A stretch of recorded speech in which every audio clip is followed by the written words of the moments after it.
Tim penyidik Kejaksaan Negeri Aceh Utara menggeledah kantor Baitul Mal Kabupaten Aceh Utara terkait dugaan korupsi ratusan rumah fakir miskin.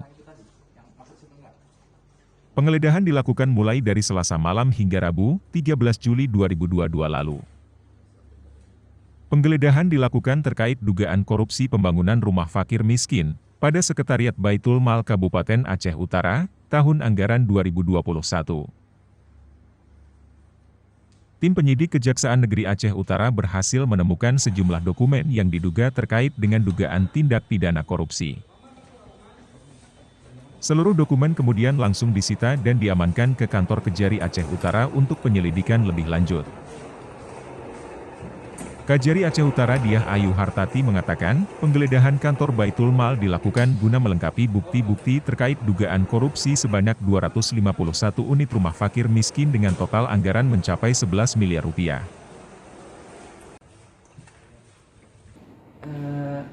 Di mana penanganan kasus tersebut bermula dari adanya laporan masyarakat bahwa rumah Baitul Mal untuk fakir miskin itu di lapangan ternyata tidak sebagaimana yang diharapkan.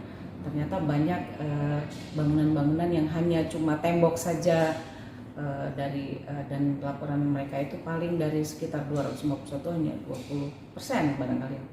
Lalu kami tindak lanjuti laporan tersebut dengan melaksanakan kita turun ke lapangan, kasih intel beserta jajarannya untuk melakukan pengecekan apakah benar laporan masyarakat tersebut. Lalu kemudian kita juga melaksanakan wawancara dan klarifikasi, dan memang sementara waktu itu kita melihat ada bukti permulaan adanya penyimpangan dalam penggunaan dana zakat. Sejauh ini tim kejaksaan masih mengumpulkan bukti-bukti dokumen untuk dilanjutkan ke tahap penyelidikan guna menentukan tersangka dalam kasus ini. Dari Aceh Utara, Tim Liputan Aceh Video.